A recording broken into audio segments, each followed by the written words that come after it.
ಶ್ರೀನಿವಾಸ್ ಅವರೇ, ಅವ್ರು ಹೇಳ್ತಾರೆ ನಮ್ಮಲ್ಲಿ ಸ್ಪರ್ಧೆ ಇಲ್ಲ, ಫೈಟ್ ಯಾವುದೂ ಇಲ್ಲ, ಪಟ್ಟಕ್ಕೆ ಅನ್ನುವಂಥದ್ದು ಯಾವುದೇ ಅತಿ ಆಮಿಷದಂತಹ ಆಸೆ ಇಲ್ಲ ನಮಗಿಲ್ಲ ಅಂತ ಹೇಳ್ತಾರೆ. ಏನು ನಡೀತಾ ಇದೆ ಹಾಗಿದ್ರೆ ಕಾಂಗ್ರೆಸ್ನಲ್ಲಿ? ಸರ್, ಕಾಂಗ್ರೆಸ್ ಪಕ್ಷ ಮೂಲತಃ ಒಂದು ದಲಿತ ವಿರೋಧಿ ಪಕ್ಷ. ಅದು ಹುಟ್ಟಿದಾಗಿಂದ ಹೇಳ್ತೀನಿ. ಬಾಬಾ ಸಾಹೇಬ್ ಅಂಬೇಡ್ಕರ್ ಅವರ ಬರಹಗಳು, ಭಾಷಣಗಳು, ಪುಸ್ತಕ ವಾಲ್ಯೂಮ್ ನಂಬರ್ 9 ಬರೀತಾರೆ. ಒಂದು ರಾಷ್ಟ್ರೀಯ ಅಧಿವೇಶನದಲ್ಲಿ, ಕಾಂಗ್ರೆಸ್ ಪಕ್ಷದ ಅಧಿವೇಶನದಲ್ಲಿ ಒಂದು ರೆಸಲ್ಯೂಷನ್ ಆಗುತ್ತೆ. ಏನು ಅಂದರೆ, ದಲಿತರಿಗೆ, ಅವಾಗ ಡಿಪ್ರೆಸ್ಡ್ ಕ್ಲಾಸ್ ಅಂತ ಏನು ನಾವು ಇವತ್ತು SC ಅಂತೀವಿ, ಅವ್ರಿಗೆ ಸಪ್ರೇಟು, ಅವ್ರನ್ನ ಹರಿಜನ ಅಂತ ಕರಿಬೇಕು. ಅವ್ರಿಗೆ ಸಪ್ರೇಟ್ ಕಾಲೋನಿಗಳನ್ನ, ಅಂದರೆ ಮುಖ್ಯವಾಹಿನಿಯಿಂದ ಊರಿಂದ ದೂರ ಇರಬೇಕು ಆ ಉದ್ದೇಶದಿಂದ ಕಾಲೋನಿಗಳನ್ನ ನಿರ್ಮಾಣ ಮಾಡಬೇಕು. ಎಸ್, ಕೇರಿಗಳು ಮಾಡಿಕೊಡ್ಬೇಕು. ಇದು ಬುಕ್ ಪುಸ್ತಕದಲ್ಲಿದೆ, ಅನ್ಕೋಬೇಕಾದ್ರೆ ನಿಮ್ಗೆ ತಂದು ಕೊಡ್ತೀನಿ. ಪ್ಲಸ್ ಸಪ್ರೇಟ್ ಬಾವಿಗಳನ್ನ ತೋಡಬೇಕು ಅಂತ. ಅಲ್ಲಿಂದ ಶುರುವಾದಂತಹ ಕಾಂಗ್ರೆಸ್ ಪಕ್ಷದ ದಲಿತ ವಿರೋಧಿತನ 1932 ಪೂನಾ ಪ್ಯಾಕ್ಟ್ ಏನು ದಲಿತರಿಗೆ ಒಂದು ರಾಜಕೀಯವಾಗಿ ಒಂದು ಮಾರಕ ಆಯಿತು. ಬಾಬಾ ಸಾಹೇಬ್ ಅಂಬೇಡ್ಕರ್ ಅವರು ಅವರ ಕೊನೆ ಉಸಿರಿರೋವರೆಗೂ ಅದ್ರ ಬಗ್ಗೆ ನೋವು ತಿಳ್ಕೊಂಡು ಅದಕ್ಕೆ ಸೈನ್ ಹಾಕಿದ್ರು. ಹೇಳ್ತಾ ಇದ್ರು, ಸಾರ್ವಜನಿಕವಾಗಿ ಹೇಳ್ತಾ ಇದ್ರು, ಅವ್ರು ಖಾಸಗಿಯಾಗಿನೂ ನನಗಿಷ್ಟ ಇರಲಿಲ್ಲ. ಕಾಂಗ್ರೆಸ್ ಪಕ್ಷ ಗಾಂಧಿಯವರನ್ನು ಮುಂದೆ ಇಟ್ಟು ಉಪಸತ್ಯಾಗ್ರಹ ಮಾಡಿ ನನ್ನ ಕೈನಲ್ಲಿ ನನ್ನ ಜನದ ಹಿತಕ್ಕೆ ವಿರುದ್ಧವಾಗಿ ಸೈನ್ ಮಾಡಿಸ್ತು ಅಂತ. ಅಲ್ಲಿಂದ ಹಿಡಿದು ಬಾಬಾ ಸಾಹೇಬ್ ಅಂಬೇಡ್ಕರ್ ಅವ್ರು ಯಾರು ಈ ದೇಶದ ದಲಿತರಿಗೆ, ಶೋಷಿತರಿಗೆ ಎಲ್ರಿಗೂ ಒಂದು ಧ್ವನಿ ಆದರು, ಅಂಥವ್ರನ್ನ 1952 54 ಸೋಲಿಸಿ ನೆಹರು ಅವರು. ಅಲ್ಲಿಂದ ಹಿಡಿದು ಈಗ ಏನಿವತ್ತು ಪಕ್ಕ ನೀವು ಟೈಟ್ಲ್ ಹಾಕಿದ್ದೀರಾ, ಇವತ್ತು 2006 ಬಂದಂತಹ ಸಿದ್ದರಾಮಯ್ಯನವರಿಗೆ ಪಟ್ಟ ಕಟ್ಟೋದ್ರ ಮುಖಾಂತರ, ಅಂದರೆ ಮುಖ್ಯಮಂತ್ರಿ ಮಾಡೋದ್ರ ಮುಖಾಂತರ ಅಷ್ಟೊತ್ತಿಗಾಗ್ಲೇ 7-8 ಸಾರಿ ಗೆದ್ದಂತಹ ಯಾರು ಇವತ್ತು ಕಾಂಗ್ರೆಸ್ ಪಕ್ಷದ ರಾಷ್ಟ್ರೀಯ ನಾಯಕರಿದ್ದಾರೆ, ಅಧ್ಯಕ್ಷರಿದ್ದಾರೆ, ಮಲ್ಲಿಕಾರ್ಜುನ್ ಖರ್ಗೆ ಅವ್ರಿಗೂ ಕೂಡ ಅನ್ಯಾಯ ಮಾಡ್ತು. ಹಾಗಾಗಿ ಸರ್, ಒಂದು ನಿಮಿಷ ನೀವು ಮಾತಾಡಿದ್ದಾರೆ, ಅದ please allow me to talk please. ಆಮೇಲೆ ನೀವು ಮಾತಾಡಿ. ಒಂದು ನಿಮಿಷ ನಾನು ಮಾತಾಡ್ತೀನಿ ಕೊಡ್ತೀನಿ, ನಿಮಗೆ ಕೊಡ್ತೀನಿ. ಪ್ರಶ್ನೆ ಏನು ಅಂತ ನನಗೆ ಗೊತ್ತಾಯ್ತು. ನಿಮ್ಮ ಪ್ರಶ್ನೆ ಏನು ಅಂತ ನನಗೆ ಗೊತ್ತಾಯ್ತು. ಒಂದೇ ಒಂದು ನಿಮಿಷ ಕೊಡಿ. ಔಟರ್ ಮೇಲೆ ಯಾಕೆ ಕೊಟ್ಟಿಲ್ಲ ಅಂತ ನಾನು ಕೇಳ್ತೀನಿ. ಪ್ಲೀಸ್ ಮಾತಾಡಿ, ನೀವು ಮಾತಾಡಿ. ಆಮೇಲೆ ನಾನು ಬರ್ತೀನಿ. ಆ ಉದ್ದೇಶಕ್ಕೆ ಚರ್ಚೆ ತೇಲೋಗೋದು. ಹೀಗಾಗಿ ಇದೆಲ್ಲ ಒಂದು ಕಡೆಗೆ. ಆದರೆ ಇವರು ದಲಿತರನ್ನ ಯಾವುದೇ ಕಾರಣಕ್ಕೂ ಮುಖ್ಯಮಂತ್ರಿ ಮಾಡಲ್ಲ. ನನಗೆ ಗೊತ್ತಿರೋ ಹಾಗೆ ಅವ್ರ ರಾಜಕೀಯ ಇತಿಹಾಸ ಅದನ್ನು ಹೇಳುತ್ತೆ. ನಂಬರ್ 1.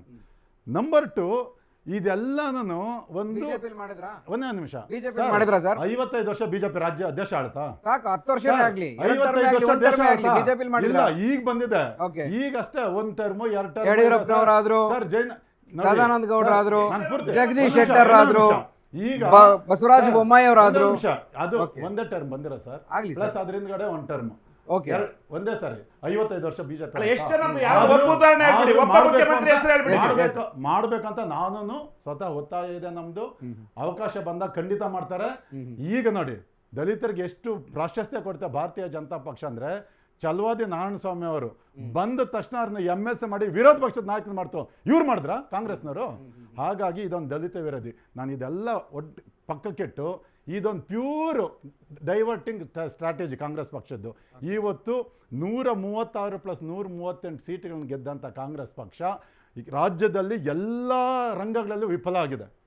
ಇವತ್ತು ಈರುಳ್ಳಿ ಬೆಳೆಗಾರ ಕಲ್ಯಾಣ ಕರ್ನಾಟಕ 1 ರೂಪಾಯಿ ಸರ್, ಯಾರು ತಲೆ ಕೆಡಿಸ್ಕೊಳ್ಳೋರಿಲ್ಲ. ಮಳೆ ಹಾನಿ ಆಯಿತು, ಮಳೆ ಬಂದು ರೈತರ ಬಗ್ಗೆ ಸನ್ಮಾನ್ಯ ಮುಖ್ಯಮಂತ್ರಿಗಳು ಹೋದರು, ಹೆಲಿಕಾಪ್ಟರ್ ಮೇಲೆ ಸುತ್ಕೊಂಡು ಬಂದರು, ಯಾವ ರೈತರನ್ನ ಮಾತಾಡಲಿಲ್ಲ. ಈ ಕ್ಷಣಕ್ಕೂ ಅವ್ರಿಗೆ ಪರಿಹಾರ ಕೊಡಲಿಲ್ಲ. ಇದೊಂದು ಹಗರಣಗಳ ಸರ್ಕಾರ. ಮೂಡಯಿಂದ, ವಾಲ್ಮೀಕಿಯಿಂದ, ಬೋವಿ ಅಭಿವೃದ್ಧಿ ನಿಗಮದಿಂದ, ಅಲ್ಲಿಂದ ಹಿಡಿದು ಕಾರ್ಮಿಕ ಇಲಾಖೆಯಿಂದ 1285 ಕೋಟಿ ತಗೊಂಡ್ರು ಕಾರ್ಮಿಕರ ಕಲ್ಯಾಣ ನಿಧಿ. ಅಲ್ಲಿಂದ ಇವತ್ತು ಲ್ಯಾಂಡ್ ಆರ್ಡರ್ ಕಂಪ್ಲೀಟಾಗಿ ಕುಸಿದೋಗಿದೆ. ಮೊನ್ನೆ ತಾನೇ ಗ್ಯಾಂಗ್ ರೇಪ್ ಆಯಿತು ಮೈಸೂರಿನಲ್ಲಿ. ಒಬ್ಬ ದಲಿತ ಹೆಣ್ಮಗಳು ಗುಲ್ಬರ್ಗ ನಗರಕ್ಕೆ ಸೇರಿದಂಥ ಬಲೂನ್ ಮಾಡ್ತಾ ಇದ್ದ ಹೆಣ್ಮಗಳದು ರೇಪ್ ಆಯಿತು, ಕೊಲೆ ಆಯಿತು. ಎಲ್ಲ ರಂಗಗಳನ್ನು ಈ ಸರ್ಕಾರ ವಿಫಲ ಆಗಿದೆ. ಈ ಬೆಂಗಳೂರು ನಗರದಲ್ಲಿ ಗುಂಡಿಗಳ ಮಧ್ಯ ರಸ್ತೆ ಇದೆ. ಇಲ್ಲಿನ ಅನೇಕ ಜನ ಕಂಪನಿಗಳು ನಡೆಸೋಂಥ ಮಾಲೀಕರು ಬೆಂಗಳೂರನ್ನು ಬಿಟ್ಟು ವಿಜಯವಾಡಗೆ ಹೋಗ್ತಾ ಇದ್ದಾರೆ, ಇಲ್ಲಿಂದ ಇದಕ್ಕೆ ಹೈದರಾಬಾದ್ಗೆ ಹೋಗ್ತಾ ಇದ್ದಾರೆ. ಯಾರು ಹೇಳೋರಿಲ್ಲ ಕೇಳೋರಿಲ್ಲ. ಇದೆಲ್ಲ ವೈಫಲ್ಯಗಳನ್ನ ಮುಚ್ಚಿಟ್ಕೊಳ್ಳೋಕೆ ಒಂದ್ಸಾರಿ DK ಶಿವಕುಮಾರ್ ಮುಖ್ಯಮಂತ್ರಿ ಅನ್ನೋದು, ಇನ್ನೊಂದ್ಸಾರಿ ಮುನಿಯಪ್ಪ ಅವ್ರ ಮುಖ್ಯಮಂತ್ರಿ ಅನ್ನೋದು, ಇನ್ನೊಂದ್ಸಾರಿ ಪರಮೇಶ್ವರ್ ಅವ್ರ ಮುಖ್ಯಮಂತ್ರಿ ಆಗೋದು. ಇದರಿಂದ ಕರ್ನಾಟಕದ ಜನತೆಗೆ 3 ಕಾಸು ಲಾಭ ಇಲ್ಲ. ಇವ್ರು ಯಾವ ಪಕ್ಷದ ಯಾರೇ ಮುಖ್ಯಮಂತ್ರಿ ಆದ್ರೂ ಇವತ್ತು ಕರ್ನಾಟಕ ಜನ ಕಣ್ಣೀರಿಡ್ತಾ ಇದ್ದಾರೆ. ಈ ಪಕ್ಷಕ್ಕೆ, ಈ ಮುಖ್ಯಮಂತ್ರಿ ಸಿದ್ದರಾಮಯ್ಯನವರ ನೇತೃತ್ವದ ಸರ್ಕಾರಕ್ಕೆ ಇಡೀ ಶಾಪ ಆಗ್ತಾ ಇದ್ದಾರೆ. ನರೇಂದ್ರ ಮೋದಿಯವರು GST ಕಡಿಮೆ ಮಾಡಿದ್ರು, ಈ ಸರ್ಕಾರ ಬಾಯ್ ಬಡ್ಕೊಳ್ತಾ ಇದ್ರು ಎಲ್ಲ ಜಾಸ್ತಿ ಮಾಡಿಬಿಟ್ರು ಅಂತೇಳಿ. ಅವ್ರು GST ಕಡಿಮೆ ಮಾಡಿ ಎಲ್ಲ ಪದಾರ್ಥಗಳ ಬೆಲೆ ಕಡಿಮೆ ಆದ್ರೂ ಸಿದ್ದರಾಮಯ್ಯನವ್ರು ಇದುವರೆಗೂ ಅದ್ರ ಬಗ್ಗೆ ತಲೆ ಕೆಡಿಸ್ಕೊಂಡಿಲ್ಲ. 2 ಸಾರಿ ಡೀಸೆಲ್ ಜಾಸ್ತಿ ಮಾಡಿದ್ರು, ಪೆಟ್ರೋಲ್ ಜಾಸ್ತಿ ಮಾಡಿದ್ರು, ಹಾಲಿನ ಬೆಲೆ ಜಾಸ್ತಿ ಮಾಡಿದ್ರು, ರಿಜಿಸ್ಟ್ರೇಷನ್ ಬೆಲೆ ಜಾಸ್ತಿ ಮಾಡಿದ್ರು, ಲಿಕ್ಕರ್ ಬೆಲೆ ಜಾಸ್ತಿ ಮಾಡಿದ್ರು. ಎಲ್ಲ ಇರಲಿ, ಜನನ ಮರಣ ಪ್ರಮಾಣ ಪತ್ರಗಳ ಬೆಲೆ ಮಾಡಿ ದರಿದ್ರ ಸರ್ಕಾರ ಇದು. ಅಂತ ದರಿದ್ರ ಸರ್ಕಾರ ಜನನ ಮರಣ ಪ್ರಮಾಣ ಪತ್ರದ ಬೆಲೆ ಜಾಸ್ತಿ ಮಾಡ್ತು, RTCಗಳ ಬೆಲೆ ಜಾಸ್ತಿ ಮಾಡ್ತಾರೆ, ರೈತರದ್ದು ಯಾವ್ದು ಬಿಟ್ಟಿದ್ದಾರೆ. ಅವತ್ತು ಪ್ರಶ್ನೆ ಕೇಳ್ತಾ ಇದ್ರು ನರೇಂದ್ರ ಮೋದಿ ಅವ್ರನ್ನ, ನೀವು ಯಾವಾಗ GST ಬೆಲೆ ಜಾಸ್ತಿ ಮಾಡಿದ್ರೆ ಕಡಿಮೆ ಮಾಡಿ ಅಂತ. ಅವ್ರು ತೋರಿಸಿದ್ರು ಬೆನ್ಮೂಳೆ ಇದೆ, ನಾವು ಜನಪರವಾಗಿ ಇದ್ದೀವಿ ಅಂತ. ಇವ್ರಿಗೆ ಬೆನ್ಮೂಳೆ ಇದ್ರೆ ಕಡಿಮೆ ಮಾಡ್ಲಿ ನೋಡೋಣ. ಆದ್ರೆ ಇದೆಲ್ಲನೂ ಜನಗಳನ್ನ ಮಂಗ ಮಾಡೋದಕ್ಕೆ ಮಾಡ್ತಾ ಡೈವರ್ಟ್ ಪಾಲಿಟಿಕ್ಸ್.